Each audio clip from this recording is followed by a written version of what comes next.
Prioritize me over your mother. Get to the family gathering now. His angry voice echoed through the quiet funeral hall. Everyone looked at me in surprise. Please, John, just let me say my final goodbye to my mother. No, get here now. If you're not here in an hour, I'll divorce you. Divorce is something I would welcome. However, I didn't want to worry my father, who is already grieving the loss of his wife. You hear me? 1 hour. Wait, hold on. The call abruptly ended. As I held my head in frustration, my father spoke up. What was that? His body was trembling. Has he always treated you like this? Well, Yes, Dad always acts high and mighty towards Mom. Emma spoke up for me. Hearing this, my father's expression turned from anger to a stony calm. I see. Then, let's give him what he wants. He said that coldly. My name is Laura, and I'm a 48-year-old homemaker. Right now, I live with my husband, John, just the two of us. I met John back when we were students. Hey, I like you, Laura. Will you go out with me? He confessed his feelings to me when we were high school classmates, and that's when we started dating. We continued our relationship through college, and when we became working adults, we decided to get married. I'll cherish you forever, Laura. So, will you marry me? John proposed to me like that. Then, at his urging, I decided to become a homemaker instead of getting a job. Fortunately, I love doing housework and don't have any particular hobbies, so I don't spend much money. John always looked satisfied with that. Laura, you're really the ideal wife. Just hearing that made me very happy.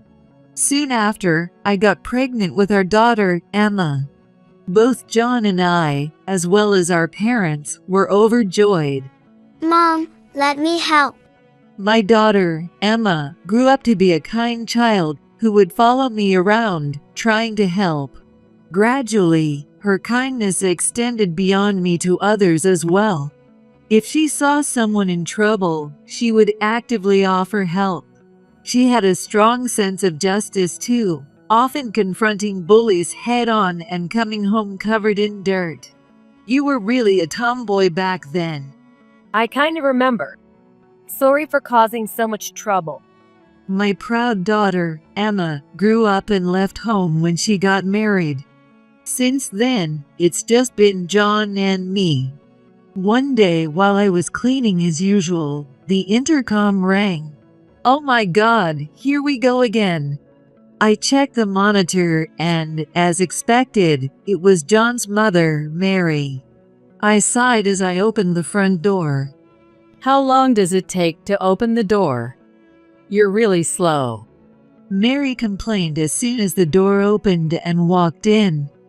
She marched into the living room, turned on the TV, and asked for coffee. I sighed again at the sight. I've always been troubled by Mary's unannounced visits. You're still bad at cleaning and doing laundry. You're really a useless daughter-in-law. And she always complains about my housekeeping. This has been going on for years. Mary dotes on John and sees me, her daughter-in-law, as an enemy. That's why she constantly criticizes me. Maybe it's because you can only give birth to daughters. Mary is also not happy that I've only had Emma. It's really a disgrace not to have a male heir. Even though there's nothing specific to inherit, Mary uses this to berate me. I suffer from secondary infertility. No matter how hard I tried, I couldn't have another child. Mary nags about this constantly. I always listen to her snide remarks in silence. I used to argue back. Shut up. Just listen to me. But she'd just yell and throw things at me, so I started keeping quiet. Honestly, I don't want to let her into the house. However, if I don't, She rings the intercom repeatedly and starts shouting. In the end, I feel bad for the neighbors and let her in. You married into this family. You have to obey us. Then Mary stays for hours before finally leaving. She's finally gone. I sigh with relief, only to make eye contact with a neighbor through the front door. Isn't that John's mother? Are you okay? Oh yes, I'm fine. I'm sorry for the noise. It's okay. Don't worry about it. Kind neighbors sometimes listen to my complaints or visit when Mary is here to help me out. Mary cares about appearances, so she doesn't harass me when others are around. If you need anything, just let me know. Your granddad helped me a lot. This house is built on land that belonged to my grandfather, and my father built the house. If you make a copy of the key without permission, I'll kick you out. The house is in my father's name, and he made it clear to John that his parents can't have a key. With the support of my neighbors and parents, I managed to maintain some peace of mind. I really wish John would take my side. Mary came over again. So what? I wish she'd tell us before she comes, and she always complains about my housekeeping. Can you please tell her to stop? John made a face. Here we go again. Why? Mom's doing it for you. If you can't get along, it's because you're not trying hard enough. Just get used to it. John never takes my side. Being doted on by Mary, John has some outdated ideas. He believes that as the husband, he and his family come first, and he shouldn't do any housework or childcare. He has this old-fashioned, male chauvinist mindset. Anyway, it's all your fault. Don't drag me into your problems. John doesn't really listen to me. Seeing him storm off to his room, I sighed again. Hey, Mom. Can I come over sometime? One day, I got a call from Emma. Of course. The next day, Emma came over. Why did you come over on a weekday? Your dad's not here. I didn't come to see Dad. I came to see you. Emma isn't very close to John. On the other hand, John dotes on Emma, but she always seems annoyed by it. Because it was you who really paid attention to me. Besides, I can't like people who bully my favorite mom. Emma has always cared about me. So what brings you here today? Mom, have you thought about divorcing Dad? I froze at Emma's words. Seeing my reaction, Emma started to speak with a wry smile. You don't talk about yourself because you don't want to trouble Grandpa and Grandma, right? That was true. At first, I thought about consulting my parents. However, my mother has a chronic illness and has been in and out of the hospital for years. So I hesitated to bring it up with them. Now both my husband and I are earning enough, and we can support you. So why don't you get a divorce from Dad and live together? Her words made me pause and think. Certainly, there was Mary, who enjoyed tormenting me, and her husband, Kevin, who acted like he didn't notice. And then there was John, who never helped me, and whom I had finally stopped loving. I wanted to be free from them. Are you sure? Won't it be a burden for you? It'll be totally fine. Let's live together. Emma said with a smile. Her words made me feel relieved. However, I knew I couldn't get a divorce right away. I decided to take my time and prepare for it. But those plans were suddenly disrupted. What? Mom is hospitalized? My mother had to be hospitalized again. This time, it seemed quite serious. Hearing my father's distressed voice, I pleaded with John. I want to go to my parents' house. What? No way. If you go back home, who's going to do the housework? But this time it might be really serious. No. You're my wife now, so cut ties with your family. John was adamantly against me going back to my parents' house. Since getting married, I could only visit my parents once a year. And that was only because Emma begged to go see my family. As I was wondering what to do, I got a call from Emma. Grandpa told me about Grandma. Yes, but I get it. Let me talk to Dad. Emma seemed to understand without me having to say everything. I handed my phone to John without hesitation. John initially looked suspicious, but his expression changed to a smile when he realized it was Emma. If Emma's asking, I guess I'll allow it. After talking to Emma for a bit, John reluctantly gave his permission. I quickly packed and got into Emma's car when she came to pick me up, heading to my parents' house for the first time in a while. Really?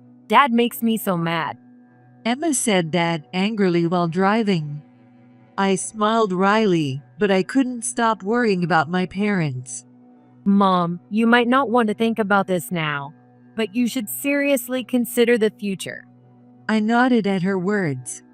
Even though my mother was in danger, John was only thinking about himself. I simply couldn't live with him anymore. I resolved to go through with the divorce. When we rushed to the hospital, my mother was already unconscious, and my father looked completely exhausted by her side. Oh, Laura and Emma, you came. Dad, I knew this day would come eventually. my gentle father had always been concerned about me. Seeing him so weak, I regretted not coming sooner. I'll stay here for a while. I'll be with you, Dad. I've taken some time off work. I'll do whatever I can, Grandpa. Thank you both. After that, I spent my days taking care of my mom and supporting my dad. Even though I was taking care of her, she was unconscious, so all I could do was talk to her. So what I focused on was supporting my father. Then the inevitable moment came. When are you coming back? I got a message from John. Checking my notifications, I saw several messages. Apparently, Mary was doing the housework while I was away. There's a family gathering coming up, so come back soon. My mom is critically ill, so I can't go. When I replied, John called me. Enough of this. Not only are you abandoning your duties as a wife, but now you're refusing to attend the family gathering? This is ridiculous. I'm not joking. What is this gathering anyway? Apparently, one of his relatives was getting married. They were gathering to celebrate, but it was a relative whose name I didn't even recognize. I couldn't leave my parents to go back for someone like that. I can't. I want to stay with my parents. No, that's an order. With that, John hung up immediately. I sighed deeply. Mom, Grandma. Emma came rushing in. That day my mother passed away. Soon after, her funeral was held. Despite her chronic illness, my mother was kind and knowledgeable. She was loved by many, and not only our relatives, but also many others came to pay their respects. Dad didn't come, did he? No, he didn't. I had informed John about the funeral. However, he chose not to attend. As the funeral proceeded quietly, my phone rang with a call from John. Normally, I would have stepped outside to take the call, but seeing who it was, I gasped. John had specifically called me. As I was debating what to do, Emma, who was beside me, seemed to have an idea and gave me instructions. Put it on speaker. Hearing that, I guessed what Emma had in mind. She likely wanted to expose John's behavior to everyone present. So I deliberately answered the call on speaker in front of everyone. Hey, I'm at a funeral right now. What are you doing? All the other relatives are gathered here. John yelled, and I instinctively fell silent. People around me looked curiously, but when I put my finger to my lips to signal for silence, They seemed to understand, and the room fell quiet. Today is a family gathering. Get here now and help Mom. Don't be unreasonable. It's my mother's funeral. Prioritize me over your mother. Get to the family gathering now. His angry voice echoed through the quiet funeral hall. Everyone looked irritated at John's incredibly selfish remarks. Please, John, just let me say my final goodbye to my mother. No. Get here now. If you're not here in an hour, I'll divorce you. Divorce is something I would welcome. However, I didn't want to worry my father, who is already grieving the loss of his wife. You hear me? 1 hour. Wait, hold on. The call abruptly ended. What was that? As I held my head in frustration, my father spoke up. His body was trembling. Has he always treated you like this? Well, Yes, Dad always acts high and mighty towards Mom. Emma spoke up for me. Hearing this, my father's expression turned from anger to a stony calm. I see. Then let's give him what he wants. He said that coldly. An hour later, still in our funeral attire, my relatives and I arrived at John's family home. You're late. What? When I rang the doorbell, Mary appeared with an angry expression. However, seeing everyone gathered behind me, her body stiffened in shock. Ignoring her, we all entered John's family home.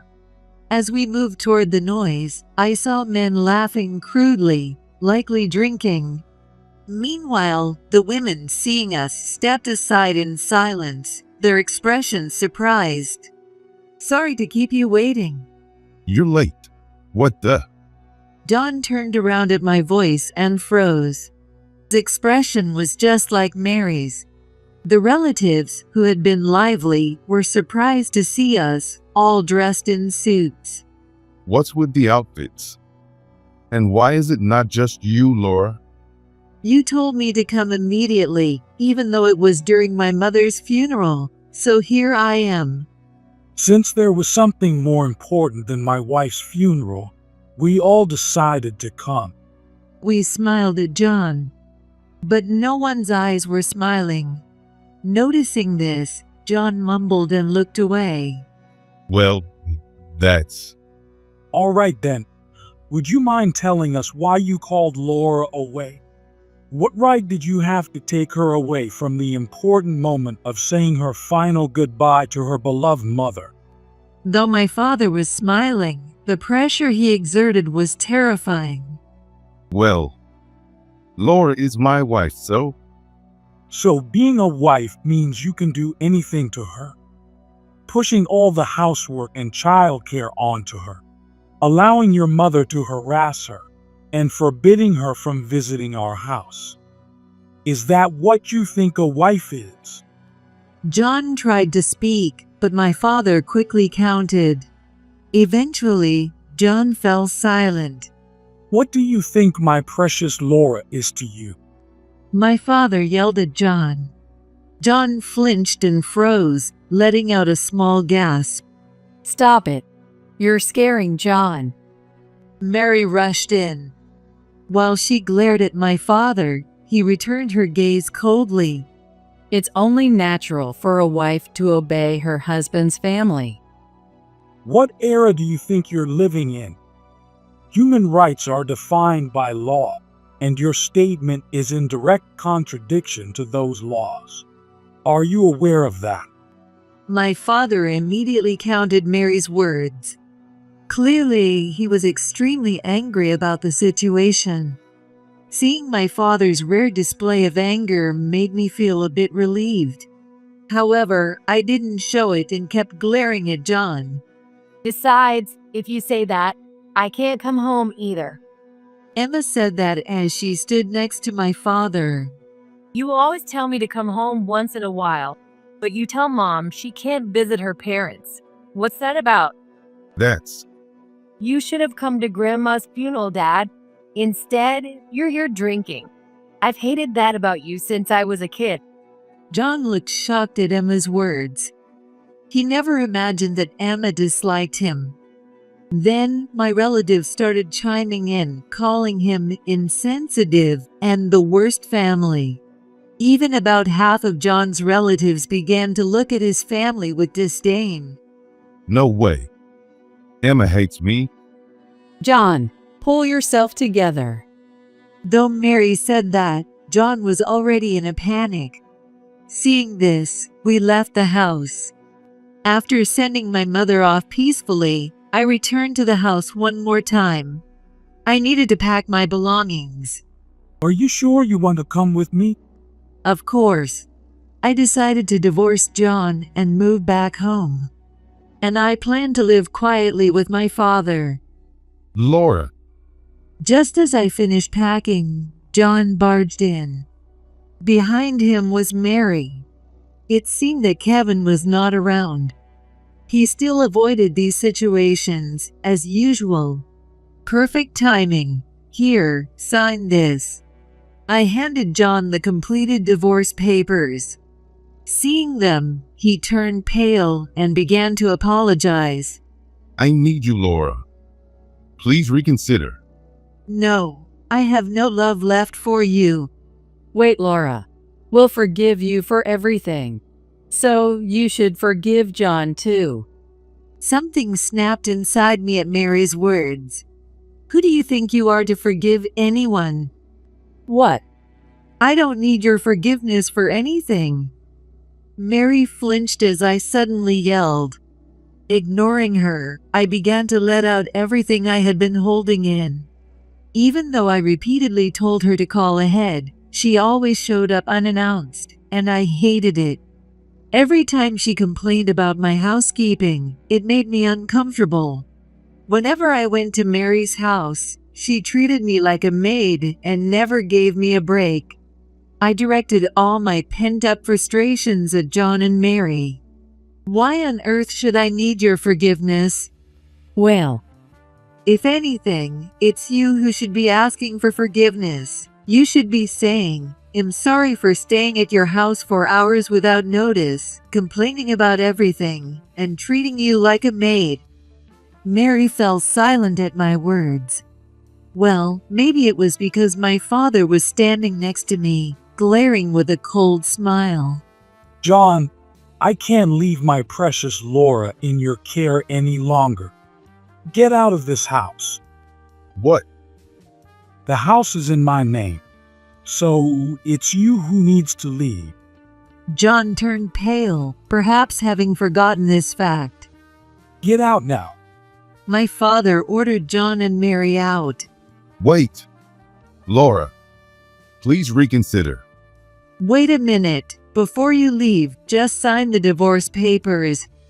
John looked hopeful when I stopped him, but his expression quickly fell when he heard my next words. Finally accepting it, John signed the divorce papers. I'm so glad the divorce is finalized. Yes, truly.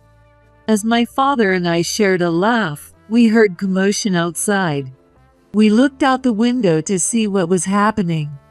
Why did Dad leave us behind? It seemed they had come in a car driven by Kevin. Apparently, Kevin left while they were arguing with us. After some more commotion, the police, called by our neighbors, took John and Mary away. They're noisy to the end. Watching this, I muttered. Then, after everything quieted down, I took my belongings and returned to my parents' house. Oh, it's a message from Kevin. When I checked my phone after returning home, there was a message from Kevin. I'm sorry I couldn't protect you, Laura. The message contained an apology. Kevin had left early to buy time for the women in John's family to escape. Apparently, some of the women had stayed behind at John's house under the guise of cleaning up.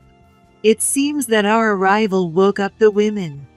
So, they all escaped while Kevin was buying time. It turned out that Kevin had been marginalized in the household due to Mary's schemes. Everyone had been ignoring him. This time, Kevin had taken his revenge on Mary. I might have misunderstood Kevin. No, it's true he didn't protect you. So don't feel sorry for him. Instead, let's be glad we're free of that family. I nodded in agreement with my father's words. Apparently, John and Mary were in a difficult situation. Since the women had successfully escaped, their husbands were now holding a grudge against John and Mary. And Kevin himself divorced Mary.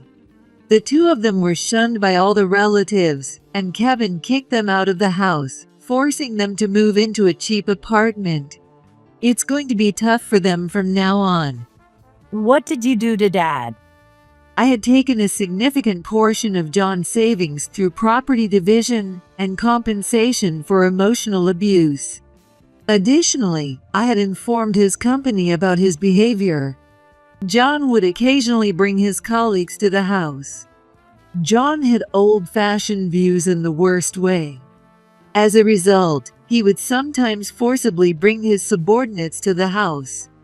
One of these subordinates had given me their contact information in case I ever needed help, and I enlisted their help this time. As a result, John was in a very uncomfortable position at work. And that's not all. What else? It turned out John had been emotionally abusing his subordinates as well. When they learned about our divorce, they came forward with evidence and sued him. Wow, that's really the worst. Yes, and he ended up getting fired and had to pay compensation to his subordinates. So, John had no choice but to move into a cheap apartment. Now, he's working multiple part-time jobs, barely making ends meet. Mary could work too, but since she's always been a homemaker, she's just living off John's earnings. Because of this, John is under a lot of stress. According to a subordinate who saw him in town, he looked haggard and frustrated, kicked a trash can, and was severely reprimanded by the police. He really hit rock bottom. I'm so glad we cut ties before this baby was born. Emma was at my parents' house to announce her pregnancy. Seeing her lovingly pat her belly, I was also glad to have finalized the divorce. Emma's husband was also there, currently keeping my father company. So, can I have the baby here? Of course. I'm already looking forward to the birth of my grandchild. Knowing that a great-grandchild is on the way, my father eagerly brought out drinks and started drinking with Emma's husband, though I'll need to stop him soon before he overdoes it. John and Mary, with their selfish actions, won't even get to see their grandchild and great-grandchild respectively, let alone hold it. I think that's the biggest punishment for John, who doted on Emma. By the way, I informed Kevin about Emma's pregnancy. I don't deserve to meet them. Please focus on taking care of Emma. Given Kevin's words, I doubt we'll see him. By the way, Mom, have you thought about marrying again? Not yet. I just got divorced after all. As I answered Emma, one man came to mind. His name is James. He's the subordinate who gave me his contact information, and he's been contacting me frequently since my divorce. That look on your face. Do you have someone in mind? Emma asked with a mischievous smile. She managed to get the whole story out of me. James, I think I know him. What? Sometimes, when I woke up in the middle of the night, he'd apologize and say, "Sorry for waking you up." Emma looked nostalgic. Apparently, whenever James came over, he was always considerate of Emma, who was just a child at the time. And he always seemed to be watching over me. I used to wish James was my dad instead. Really? I think it's time for you to find your own happiness, Mom. Her words made me pause and think, and then I nodded. Right after that, James invited me to dinner, and Emma and I shared a laugh. My own happiness, maybe I can find it this time. Thinking that, I couldn't help but smile. A little early, aren't I? A year later, I arrived early for a meeting and wondered how to pass the time. Laura, What? I turned around at the voice to see a disheveled John. He stumbled towards me. it's been really tough since then. I realize now how important you are to me. I see, I replied coldly, keeping my distance from John. And I heard that Emma had a baby. Hearing that, I felt a surge of anger, wondering how the news had leaked. Emma is currently busy taking care of her newborn. I can't let John disrupt her life. So what? It has nothing to do with you. Yes, it does. If you and I get back together. That's out of the question. At that moment, someone put an arm around my shoulder. Looking up, I saw James glaring at John. You, James? My subordinate? Not anymore. I'm your former subordinate, and I'm now in a serious relationship with Laura. John's face fell in despair at James' words. A year ago, when James invited me to dinner, I accepted, and we met. He confessed that he had fallen in love with me at first sight and had been harboring feelings for me ever since. After that, we decided to start dating. This can't be. I will make Laura happy this time, and I will cherish Emma's child as my own grandchild. You no longer have a place here. With James' firm declaration, John stumbled away. He would never appear in front of me again. So, Laura, Yes, will you marry me? James asked, looking a bit shy. I nodded, feeling a bit shy myself. So we're engaged now. Wow, congratulations. That's wonderful. It has always been my and my wife's wish for Laura to be happy. When I reported the news at home, my father and Emma congratulated us. Feeling a bit embarrassed, I thanked them. Are you going to have a wedding? No, we're both a bit too old for that. Besides, you can't participate with a baby, and it would be hard on you, Dad. They looked a bit disappointed. I smiled softly at that. Instead, we're planning a trip. We'll be away for a while. I see. Leave Grandpa to me. Then, I guess I'll take care of the great-grandchild. Smiling, I nodded at the two of them. I looked at Emma and my father. Thanks to you both, I'm very happy now. Thank you so much. At my words, the two of them exchanged glances. My father was the first to speak. On the contrary, it's because of you that your mother and I were happy. Same here. I'm who I am today because you raised me with so much love. I expressed my gratitude to them once more. Shortly after, I married James. It's like a dream having Laura as my wife. James's expression reminded me of John's when he confessed his love. But James was different. John always looked straight ahead, never at me. In contrast, James looked right into my eyes. Even such small things made me smile. A few years later, my father joined my mother, and now I live peacefully with James. Unlike with John, we talk about everything and respect each other. It's a feeling I cherish deeply. Is Emma coming today? Yes, she is. Her child is already 6. Time flies. I always want to buy her everything when she calls me Grandpa. I couldn't help but laugh at James's words. I understood the feeling well, because I feel the same way. I think Emma might scold you if you buy too much. And you're any different? As we laughed together, we heard cheerful voices from the entrance. Smiling, we headed over. Mom, Dad, hi. Emma greeted us with a smile. Moments later, our 6-year-old grandchild jumped into James's arms, making him stagger. Oh, such a little tomboy. She takes after you. Emma let out a dissatisfied sound at my words. When I burst out laughing, everyone else did too. I thought to myself that I wanted to protect these smiles forever.